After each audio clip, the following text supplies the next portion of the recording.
Are you working through some challenging behaviors, whether you're at home with your own kids, or maybe you're a teacher or a paraprofessional at a school?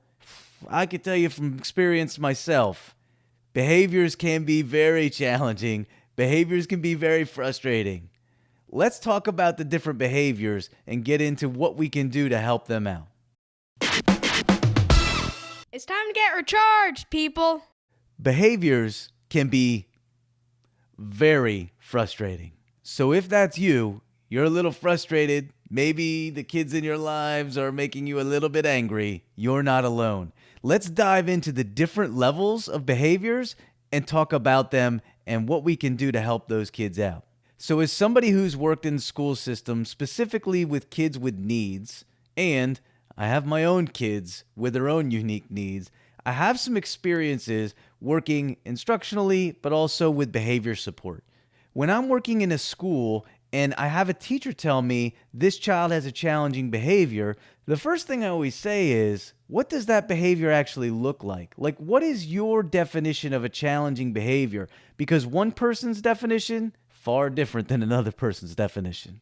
So what I've decided to do is put together a 5-level system of different behaviors so that you can help analyze whether the behaviors that you're looking at from your child or your students are ultra challenging and, yes, need to be addressed further, or whether it's just kids being kids or teens being teens. So to make this easy for you, I've categorized 5 levels of behavior, and I've acknowledged each one with an animal. Level 1 is the kitten level. If it's labeled kitten, it can't be that bad, right? The level 1 behaviors would really be like the nagging or the real needy behaviors. For example, can you get this? I want that. Or here's one for you parents out there. How long before we get there? How long before we get there? Is it annoying? Absolutely. Is it a huge issue? Probably not, other than it weighs on your patience. So in the grand scheme of things, the kitten level isn't too horrible. Level 2, the puppy level. Now, most of us think, oh, puppies, they're so cute. True. However, there's another side to puppies. It's called hyper and impulsive. And a lot of kids have it. And it can drive you nuts. Again, is it a huge issue? Level 2, the puppy level? Probably not. But it will grate on you some, and it will certainly frustrate you. Level 3, the ramming rhino. Rhinos like to ram things, or so I'm told. And what do we know about some kids? They like to ram each other. This level 3 is definitely a boy level. Because what do we know about boys?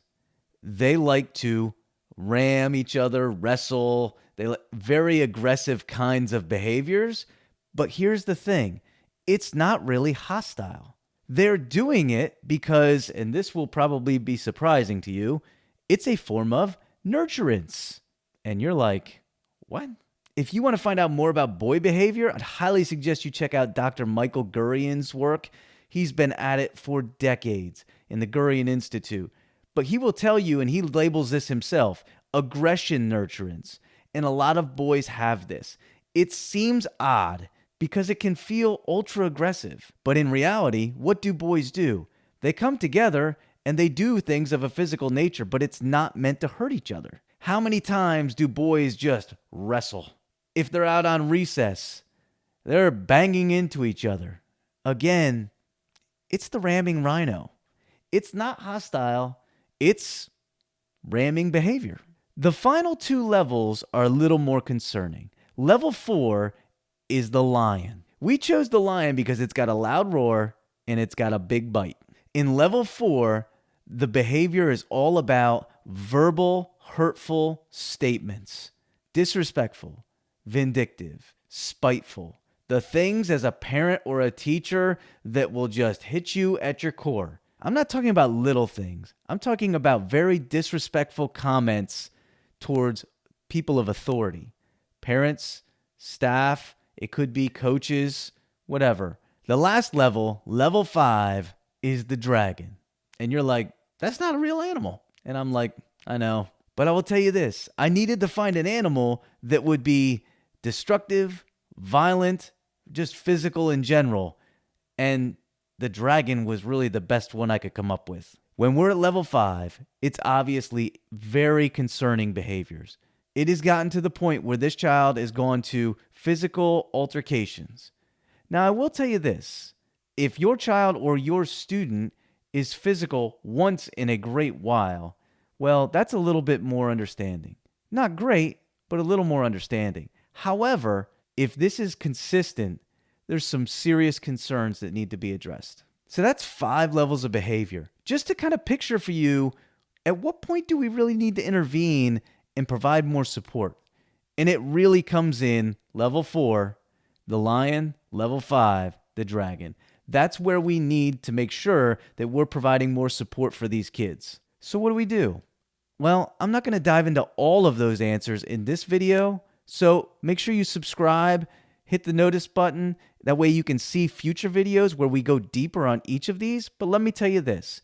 If we're going to improve behaviors that are challenging, we need to make sure we do a couple things. First, we have to identify what the goal area is, what specific behavior we need to target.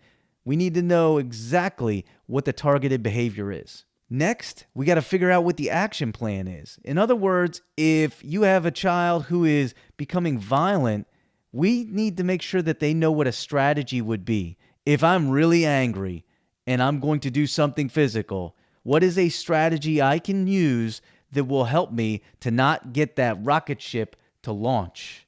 Because here's what we know about behaviors. When we're talking about those higher levels, when the rocket ship's in motion, it is tough to bring it back down. We talk about that as de-escalation, and it's not easy. So a lot of what we'll do in the behavior world is preemptive stuff. And we want to make sure that we have an action plan, some strategies that will be helpful for the individual. And I'm going to be honest with you. Every individual is entirely different. If you happen to check out any of our episodes, the Parents Recharge show or the Exhausted Educators show, and we talk about behaviors, you've heard me say this before. Every person's a unique individual, which means everyone has a unique brain. And it also means we can't just use the same things for every single kid or teenager. That's not how it works. We need to figure out the specific strategies that will be helpful for them. And then we need to have big eyes. You need to be able to spot when that child or that student is really trying. Not they've hit the goal, that they're trying. And reinforce that, whether it be tangible reinforcement, maybe you set up a plan for them, or maybe it's just pumping them with praise and celebrations. Whatever it is, you've got to make sure that you see it when they're trying. Because if they think you're not even noticing their efforts, they might just give up on the idea altogether.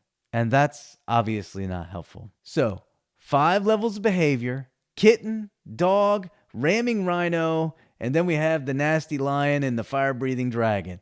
From level 1 to level 5. We'll dive into more specifics on strategies to help with some of those more intensive behaviors in coming episodes.